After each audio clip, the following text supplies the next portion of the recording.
Dear students, good morning.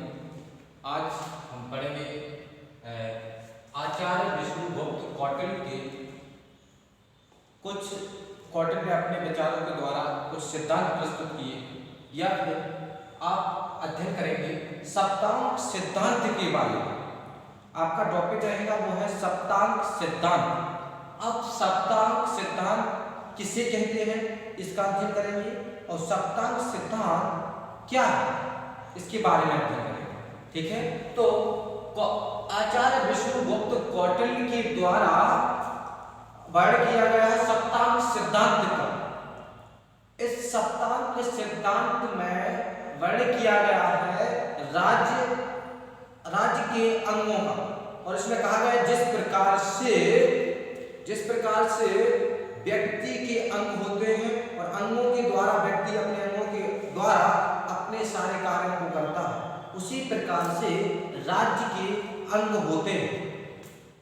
Kautilya के अनुसार हम बता रहे हैं कि कौटिल्य ने बताया कि उसी प्रकार से व्यक्ति की जिस प्रकार से व्यक्ति की अंग होती है और व्यक्ति अपने अंगों के द्वारा कार्य करता है, उसी प्रकार से राज्य के अंग होते हैं और राज्य अपने अंगों के द्वारा कार्य करता है। तो सप्तांक सिद्धांत में सबसे पहले हम बताएंगे कि जो सप्तांक सिद्धांत है इसमें मनु, भीष्म, शुक्र इन्होंने भी जो अपने विचार व्यक्त किए हुए हैं वो विचार व्यक्त किए, तो वो स्वयं ऐसे बताए गए हैं कि जो मनु जो राज्य के अंग हैं वो स्वयं व्यक्ति के अंगों जैसे। इन्होंने भी अपना विचार व्यक्त किया, तो उसमें बताया है कि राजनीतिक शास्त्री हैं या फिर जो शास्त्री हैं जैसे मनु, भीष्म, शुक्र आदि जी, इन्होंने भी अपने विचार व्यक्त करते हैं और बताया है कि क्या नाम से जो राज्य है वो उसी प्रकार से कार्य करता है जिस प्रकार से व्यक्ति के सभी अंग जिस प्रकार से कार्य करते हैं, तो उसी प्रकार से जो राज्य है वो व्यक्ति के अंगों की भांति कार्य करता है। अब बात आती है कि जो सप्तांक सिद्धांत नाम क्यों दिया है, तो कौटिल्य के द्वारा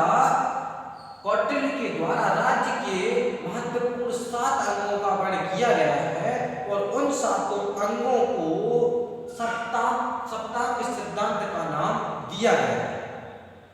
अब बात आती है जो सप्तांक सिद्धांत है, ध्यान रखें बीए फर्स्ट ईयर की क्लास में सप्तांक सिद्धांत है, उसके बारे में आप अध्ययन कर रहे हैं। सप्तांक सिद्धांत का वर्णन कौटिल्य के अनुसार हम बताते हैं कि कौटिल्य ने राज्य का सबसे महत्वपूर्ण अंग माना है स्वामी। क्या माना है? स्वामी। और स्वामी कहते किसे हैं? स्वामी एक राज्य का जो मालिक अर्थात जो राजा होता है उसे स्वामी कहा, अर्थात जो राज्य के राजा को स्वामी कहा जाता है। अब वो स्वामी कैसा होना चाहिए राज्य में? एक ऐसा व्यक्ति जो अपने जनता की समस्या को समझ सके या राज्य हित के लिए कार्य कर सके, और क्या नाम से जो राज्य में समस्त प्रकार के जो कार्य किए जाते हैं और क्या नाम से राज्य की सुरक्षा व्यवस्था कर सके, देखभाल कर सके, या राज्य में रहने वाली जनता की परिस्थितियों को समझ सके। कहने का मतलब जो उस योग्य हो उस व्यक्ति को उस पद राजा के रूप में चुना जाए। ठीक है, कौटिल्य के अनुसार सप्तांक सिद्धांत में पहला भाग है स्वामी, और स्वामी एक ऐसा नाम है जिसमें एक ऐसा व्यक्ति स्वामी के नाम पर या फिर राजा के नाम पर नियुक्त किया जाता है, उसमें जो कि उस राज्य में सुरक्षा व्यवस्था बना सके, तमाम प्रकार की परिस्थितियों में वो क्या नाम से परिस्थितियों से लड़ने के लिए सक्षम है रहे, अपनी जनता के हित का कार्य कर सके एवं समस्त प्रकार की राज्य की देखभाल कर सके इत्यादि कार्य जो कर सके, तो उसे आप क्या कह सकते हैं? एक राजा या फिर स्वामी कह सकते हैं। राजा या फिर स्वामी कह सकते हैं, अर्थात ये कहने का मतलब है कि वो उसमें ऐसे अनेक गुण होने चाहिए जैसे विनय, विवेक, शास्त्र ज्ञान और ऐसे शत्रु की त्रुटियों को समझना, कि शत्रुओं को समझना कि कोई व्यक्ति कैसा है कैसा नहीं है, ये सब गुण उसमें होना चाहिए। तो सबसे फर्स्ट जो सप्तांक सिद्धांत में जो पहला सिद्धांत बताया उसमें कौन सा था? राजा। ठीक है, नेक्स्ट है अमात्य। अब हर प्रत्येक राज्य में बात आती है, जैसे अमात्य प्रत्येक राज्य में होता, जैसे प्रत्येक राज्य में राजा होता है। अब राजा से नीचे जो होते मंत्री, क्योंकि राजा अकेला जो है शासन नहीं चला सकता, उसको अपने कार्य कराने हेतु मंत्रियों की व्यवस्था करनी पड़ती। तो ऐसा नहीं है जैसे राजा अमात्य मतलब होता मंत्री, या फिर राजा के स्वामी के जो अमात्य होते हैं उसे आप मंत्री कह सकते, सचिव कह सकते, या फिर उच्च अधिकारी भी कह सकते। ठीक है, अब बात आती है जैसे उच्च अधिकारी, तो ऐसा नहीं है कि क्या नाम जो उच्च अधिकारी है तो उनको नियुक्त कर दिया जाए। हो सकता है कि वो राजा नियुक्त करेगा, ऐसा नहीं, राजा ऐसा नहीं कर सकता है कि राजा की कोई व्यवहारिकता हो, व्यवहारिक व्यक्ति को वो इस पद पर नियुक्त नहीं कर सकता है। ऐसा भी नहीं हो सकता कि उसके जो सहपाठी हो, साथ में पढ़ने वाले या फिर साथ में अध्ययन होने वाले, उनको वो उस पर नियुक्त कर दे मंत्री पद पर, ऐसा भी नहीं हो सकता। और ऐसा भी नहीं हो सकता कि वो किसी क्या नाम से सिफारिश से किसी व्यक्ति को उस पद पर बैठा दिया जाए, या फिर रिश्वत देके कोई कार्य हो जाए, ऐसा नहीं हो सकता। इसमें हो सकता कैसे, एक अमात्य पद पर उसी व्यक्ति को नियुक्त किया जा सकता जो व्यक्ति उसकी योग्यता, उसके योग्य हो, उस व्यक्ति को ही अमात्य पद पर स्वामी या राजा नियुक्त करेगा और करता है। ऐसा नहीं है कि कोई अच्छा संबंधी है राजा के, अच्छे पर्सनल संबंध है, तो क्या नाम से उसको वो अमात्य पद पर या मंत्री पद पर, सचिव पद पर रख दिया या सिफारिश से, ऐसा कुछ नहीं है। इसमें जो योग्यता जिसकी होगी उसको ही उस पर नियुक्त किया जाता है, कौटिल्य के अनुसार किया जाना चाहिए। सप्तांग सिद्धांत में उसने बताया कि अमात्य में ऐसे मंत्री को नियुक्त किया जाना चाहिए जो कि उसकी योग्य हो, उसमें कार्य करने का सक्षम, कार्य करने में सक्षम हो, तो सभी प्रकार की उसकी जो योग्यता है वो योग्यता रखता है, उस व्यक्ति को अमात्य पद पर नियुक्त होना चाहिए। ठीक है, इसके बाद जस्ट है जनपद। ठीक है, अब बात आती है जनपद की। सप्तांग सिद्धांत में तीसरा सिद्धांत है जनपद। अब जनपद क्या है, जनपद के बारे में समझेंगे। जनपद जो है वो जनपद, जन मतलब जनता, और पद अर्थात जन और भूमि दोनों को मिला के जनपद कहा है। अर्थात कहने का मतलब है कि जनपद एक निश्चित भूभाग पर, जहाँ भूभाग और जनता जहाँ पर रहते हैं, उस जनपद में व्यवस्थाएं होनी चाहिए, जैसे नदी, तालाब, पेड़ पौधे, सभी प्रकार के वस्तुएं, सभी प्रकार के जीव जंतु इत्यादि ऐसी चीजें इसमें होना चाहिए। किसमें? जनपद में। अर्थात कहने का मतलब है कि इसमें जो जनपद है इसमें ऐसी होनी चाहिए कि जिसमें अनेक प्रकार के जो पशु पक्षियाँ, तमाम प्रकार की व्यवस्थाएं, या नदी घाटी या पहाड़ पर्वत, तमाम प्रकार की व्यवस्थाएं ऐसे जनपद में एक निश्चित क्षेत्र में होनी चाहिए। ठीक है, अब बात आती है जैसे जनपद है, जनपद में जल, भूमि इत्यादि को सम्मिलित करके जनपद का जैसे निर्माण कर लिया जाता है, जहाँ पर एक निश्चित भूभाग को जनपद कह सकते हैं, या फिर आप जनपद के अंतर्गत और भी मतलब तमाम प्रकार से इसको समझ सकते हैं, और अलग अलग डेफिनेशन है। अब बात आती है दुर्ग, और दुर्ग के अंतर्गत हम आपको बताएंगे, और दुर्ग में आप समझेंगे दुर्ग क्या है, दुर्ग है क्या। दुर्ग आपको बताएंगे, दुर्ग एक ऐसी स्थिति, हर एक राज्य में दुर्ग होते हैं। अब दुर्ग क्या है?